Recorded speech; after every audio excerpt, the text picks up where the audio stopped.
Hello students, welcome back to my YouTube channel biology classes. तो आज हम study करेंगे बी कीपिंग की प्रोसेस। ठीक है, हमारा चैप्टर है जूलॉजी थर्ड ईयर का। ठीक है, जो भी बच्चे बीएससी कर रहे हैं जूलॉजी थर्ड ईयर में है उनका एक चैप्टर है जिसे हम बी कीपिंग के नाम से जानते हैं, एपीकल्चर। ठीक है, तो इसके बारे में हम स्टडी करेंगे कि इसमें क्या और कैसे होता है, कैसे हनी वगैरह कलेक्ट होते हैं, बनते हैं। ठीक है, तो ये सब कुछ जानने से पहले अगर आप चैनल पर नए हैं, फर्स्ट टाइम विजिट कर रहे हैं तो चैनल को सब्सक्राइब करिए, वीडियो को लाइक करिए, बेल आइकन प्रेस करिए। देखिए, बी कीपिंग की जो प्रोसेस होती है इसे हम एपीकल्चर कहते हैं। तो इसका मेन एम क्या होता है? ज़्यादा से ज़्यादा हनी को प्राप्त करना। ठीक है, किस फॉर्म में? तो प्योर फॉर्म में। ठीक है, कुछ पॉइंट दिए हुए हैं जिससे कि हम अपने माइंड में कैप्ट करते हैं, रखते हैं। ठीक है, कब? जब हम हनी बीज का सिलेक्शन करते हैं बी कीपिंग की प्रोसेस के लिए, तब। ठीक है, हनी बी जो होती है वो हमेशा जेंटल होनी चाहिए, कैपेबल होनी चाहिए। ठीक है, किस लिए कैपेबल होनी चाहिए? तो वो अपनी कॉलोनी जो है वो स्ट्रांगली कैपेबल मतलब कंस्ट्रक्ट कर सके। ठीक है, हनी बी जो है वो एनर्जेटिक होनी चाहिए। ठीक है, जिसमें कि अगर कोई भी इंडस्ट्रियल वर्कर अगर है तो वो जूस को सक करे। ठीक है, अलग अलग वैरायटी ऑफ प्लांट से। ठीक है, इसलिए वो क्या होनी चाहिए? तो एनर्जेटिक होनी चाहिए, स्ट्रगलर होनी चाहिए। ठीक है, प्लस हनी बी जो होती है वो अपना कॉम बहुत ही ईजिली बना सके।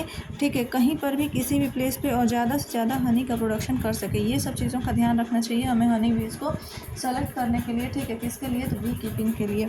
ठीक है, इंडिया में बात करें तो एपिस इंडिका जो है वो बेस्ट हनी बी है। ठीक है, बी कीपिंग के लिए। और दो मेथड होते हैं बी कीपिंग के या फिर एपीकल्चर के, जिससे हम कहते हैं इंडिजिनस मेथड और मॉडर्न मेथड। ठीक है, तो देखिए इंडिजिनस मेथड क्या होता है एपीकल्चर का? तो ये बहुत ही पुराना मेथड होता है। ठीक है, क्रूड है, मतलब बहुत ही ज़्यादा कल्चर में चला आ रहा है। और इसमें 2 टाइप्स के हाइव होते हैं जो कि होते हैं वॉल और फिक्स्ड हाइव, और एक और होता है मूवेबल हाइव। ठीक है, तो वॉल और फिक्स्ड हाइव क्या होता है कि ये हाइव जो होता है ना, इसमें हनी बीज जो है वो अपना natural type of com prepare करती हैं। ठीक है, और इनकी जो वॉल्स होती हैं, ट्री होती है जहाँ पे बनाती हैं अपना हाइव, वो ओपनिंग होती है जिससे कि वो एंट्रीज आसानी से कर सके। किसमें? तो अपने कॉम में। ठीक है, अगर हम बात करें मूवेबल हाइव्स की, तो मूवेबल हाइव्स जो होते हैं वो हॉलो होते हैं। ठीक है, वुड लॉक्स में बनाए जाते हैं। ठीक है, हॉलो होते हैं। और ये एम्प्टी वुडन बॉक्स होते हैं जिसमें कि या फिर अर्थन पॉट्स भी होते हैं जो कि वरांडा हाउस में रखे जाते हैं। और इसमें दोनों साइड से क्या होती है? ओपनिंग होती है जिससे कि हनी भी इसमें आए और फिर चले जाएँ। ठीक है, अगर हम बात करें एक्सट्रैक्शन ऑफ हनी, तो ये परफॉर्म होता है नाइट के टाइम में। ठीक है, जब हम हनी बी के कॉम के नीचे फायर करते हैं यानी कि आग जलाते हैं, तो उस समय पे क्या होती है?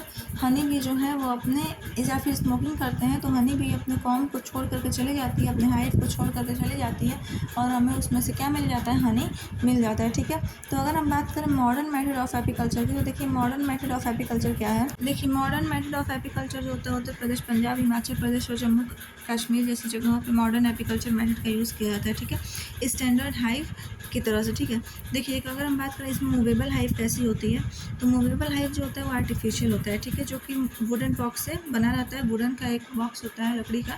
ठीक है, इसका जो साइज़ होता है और नंबर जो होता है इसके फ्रेम का, ये वेरिएबल करता है हाइव टू हाइव। ठीक है, जैसी हाइव रहेगी उस हिसाब से इसका नंबर वेरी करेगा। ठीक है, ये कंसिस्ट होता है 6 पार्ट से। फर्स्ट होता है बेसल पार्ट। बेसल पार्ट जो होता है वो कंसिस्ट होता है एक स्टैंड से जिसपे कि हाइव को कंस्ट्रक्ट किया जाता है। ठीक है, और इस तरीके से कि रेन वाटर उस पर कलेक्ट ना हो। बॉटम बोर्ड की बात करें तो ये जो है स्टैंड पे प्लेस किया जाता है और ये बनाता है फ्लोर। ठीक है, किसका फ्लोर? तो हाइव का फ्लोर, जिसमें 2 डोर होता है, एक इनलेट के लिए और एक आउटलेट के लिए। ठीक है, ब्रूड चैम्बर की बात करें तो ये ब्रूड चैम्बर जो होता है ये मोस्ट इंपॉर्टेंट पार्ट होता है हाइव का। ठीक है, जो कि 8 से 10 फ्रेम में प्रोवाइड किए जाता है, और सभी फ्रेम जो होता है वो कंसिस्ट होता है वैक्स शीट से। ठीक है, जो बियर करता है हेक्सागोनल कॉम लाइक स्ट्रक्चर। ठीक, और अगर हम बात करें जितने भी शीट होते हैं वो वैक्स वर्क्स के, वो सब जो कॉम फाउंडेशन यानी कि जो कॉम के फाउंडेशन में हेल्प करते हैं, वो बीज को अट्रैक्ट करते हैं कि वो अच्छे से मतलब फ्रेश जूस लेकर के आए। ठीक है, वर्कर बीज को ये अट्रैक्ट करने का काम करते हैं।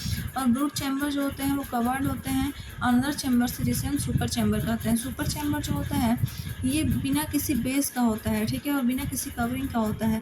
इसमें बहुत सारे फ्रेम्स होते हैं और कॉम का फाउंडेशन होता है। इनर कवर की बात करें तो इनर कवर जो होता है वुडन कवर होता है जो कि सुपर चैम्बर का कवर होता है। ठीक है, इसमें होल्स होते हैं वेंटिलेशन के लिए। ठीक है, नेक्स्ट होता है टॉप कवर। टॉप कवर जो होता है इसे यूज़ किया जाता है प्रोटेक्शन ऑफ हाइव। ठीक है, हाइव की प्रोटेक्शन के लिए। किससे प्रोटेक्शन? तो रेन से। ठीक है, जो कि बना होता है जिंक शीट का जिस पे कि स्लोप होते हैं। ठीक है, सेकंड होता है क्वीन एक्सक्लूडर। क्वीन एक्सक्लूडर जो होता है वो एक वायर गैस होता है, वायर से गैस से बना हुआ। ठीक है, और इसमें क्वीन जो होती है वो आती है कब? जब वो प्रोडक्शन कर ली होती है तब। ठीक है, फिर आता है हनी एक्सट्रैक्टर। हनी एक्सट्रैक्टर जो होता है वो ऐसा होता है इसमें कि हनी एक्सट्रैक्ट करने का काम होता है, जिसमें कि कॉम्ब के बिना ही किसी भी कॉम्ब को बिना किसी डिस्टर्बेंस के हनी को क्या किया जा सके, अलग किया जा सके। फिर होता है अनकैपिंग नाइफ। अनकैपिंग नाइफ यानी कि एक ऐसा नाइफ होता है जिसको यूज़ किया जाता है अनकैप करने के लिए सील्ड कॉम्ब को, ठीक है। जो कॉम्ब एकदम सील्ड है, बना हुआ है, उसको क्या करना, खोलने के लिए, अनकैप करने के लिए उसे यूज़ किया जाता है, ठीक है। अदर इक्विपमेंट्स क्या क्या होते हैं, जैसे कुछ इक्विपमेंट होते हैं gum, case, gloves, net wheel, brush, ये सब कुछ ऐसे रिक्वायर्ड हैंडलिंग होते हैं हनी बीज के लिए, ठीक है। कुछ इक्विपमेंट्स देखिए, अब जैसे कि अगर हम बात करें बी ग्लव्स की, तो बी ग्लव्स का यूज़ किया जाता है बी कीपर्स को, जिससे कि वो अपने हाथों को बचा सकें कि उस पर हनी बीज जो है वो स्टिंग ना करें। फिर आती है बी वेल। तो बी वेल जो होती है वो कवरिंग होती है जो प्रोटेक्ट करती है कीपर्स फेस को, ठीक है, जिससे कि वो उनके जो फेस पे हनी भी क्या करे, अटैक ना करे। स्मोकर जो होता है, इससे ये फ़ायदा होता है स्मोक कर देने से रोटन वुड वगैरह की, जिससे कि हनी भी अपने कॉम्ब को छोड़ करके वहाँ से चली जाती है। बी ब्रश जो होता है, बी ब्रश को यूज़ किया जाता है हनी बी के कॉम्ब को ब्रश करके साफ़ करने के लिए और उसमें से हनी को एक्सट्रैक्ट करने के लिए, ठीक है। अब हमें समझना है significance of modern method of apiculture. Modern method of apiculture का क्या सिग्निफिकेंस, चलिए हम इसे समझते हैं। सिग्निफिकेंस की बात करें तो देखिए, modern method of bee keeping का कुछ एडवांटेज होता है, जैसे कि swarming of bee can checked by modern hive, all activities of honey bee can be watched properly, the worker bees are proper attention for the quality of honey, enemies are removed and pure honey is obtained, hive can be transferred for anywhere and protected from enemies, ठीक है। अगर हम बात करें product of honey B की, honey bee से हमें कौन कौन से प्रोडक्ट मिलते हैं, चलिए हम इसे समझते हैं। सबसे पहले मिलता है हमें हनी और एक मिलता है बी वैक्स, ठीक है। तो हम बात करें अगर हनी की, तो हनी देखिए, हनी जो होती है वो स्वीट होती है, विस्कस होती है, एडिबल फूड है, ठीक है। और इसमें ये कहाँ से मिलती है, तो फूड फ्लावर्स का नेक्टर जब हनी भी कलेक्ट करती है तो उससे मिलती है, ठीक है। और ये वर्कर्स जो होते हैं इस नेक्टर को स्वेलो करते हैं, मतलब हो जाते हैं, और फिर आते हैं हनी सेट में और अपने क्रॉप में, मतलब जब वो रिटर्न आते हैं तो अपने सलाइवा में उसे मिक्स करके उसे क्या करते हैं, लार की तरह से, यानी कि सलाइवा की तरह से वो उसे अपने माउथ से बाहर रिमूव कर देते हैं, मुंह से बाहर रिमूव कर देते हैं, ठीक है। जो कि बाद में केमिकल जब उसमें कंपोस्ट हो जाता है, विटामिन बी आ जाता है, ठीक है, लेवुलोज, डेक्सट्रोज, माल्टोज, ये सब कुछ से मिक्स हो जाता है। इकोनॉमिक इंपॉर्टेंस की बात करें तो इकोनॉमिक इंपॉर्टेंस जो है, हनी बी को यूज़ करते हैं ह्यूमन्स किसकी तरह, तो फूड की तरह, मेडिसिन की तरह, ये सब की तरह इसे यूज़ करते हैं, ठीक है। समझ में आया।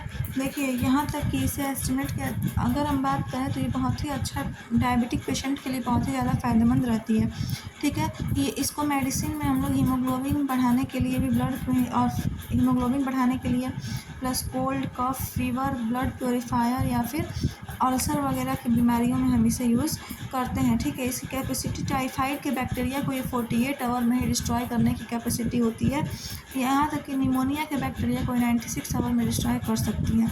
हनी जो होती है वो कैसी होती है, तो इसे यूज़ किया जाता है अल्कोहलिक ड्रिंक बनाने के लिए, अल्कोहल्स बनाने के लिए, प्लस पाउल्ट्री फार्मिंग और फिशिंग इंडस्ट्री में भी इसका यूज़ किया जाता है, ठीक है। बी वैक्स की बात करें तो बी वैक्स जो है वो बाई प्रोडक्ट होता है, जिससे मतलब येलोइश ब्राउन कलर का होता है, ठीक है, और ये सॉल्युबल होता है, ठीक है। समझ में आया। इसे यूटिलाइज़ किया जाता है कंस्ट्रक्शन ऑफ हाइव के लिए। हाइव मतलब उसका जो हनी कॉम्ब होता है उसे बनाने के लिए बी वैक्स का हनीज यूज़ करती हैं, हनी भी यूज़ करती हैं। एपिस डोर्साटा जो होती है वो प्रोड्यूस होती है, बहुत ही ज़्यादा अमाउंट क्वांटिटी बी वैक्स की प्रोड्यूस वो करती है, ठीक है। इकोनॉमिक इंपॉर्टेंस की बात करें बी वैक्स की, तो इससे क्या क्या प्रिपेयर होता है, तो इससे कॉस्मेटिक का सामान प्रिपेयर होता है, creams, ointments, polishes, carbon paper और बहुत सारे लुब्रिकेंट्स भी इससे प्रिपेयर होते हैं। सो स्टूडेंट्स, हमारा ये चैप्टर था जो कि अब फिनिश हो चुका है। आई होप आप लोगों को समझ में आ गया होगा। अगर कोई डाउट है तो आप लोग कमेंट कर दीजिएगा, अदरवाइज़ हम लोग मिलते हैं अपने नेक्स्ट चैप्टर में, ठीक है, नेक्स्ट वीडियो में, नेक्स्ट चैप्टर के साथ, दैट इज़ लैक कल्चर, ठीक है। तो इससे पहले के सभी वीडियोज़ अपलोडेड हैं, आप लोग एक बार चेकआउट कर लीजिए, अगर नहीं किए हैं तो, ठीक है। हाँ, चैनल को सब्सक्राइब कर लीजिए अगर अब तक आप लोगों ने नहीं किया है तो। So let's start understanding about lac culture in our next video, okay, thank you.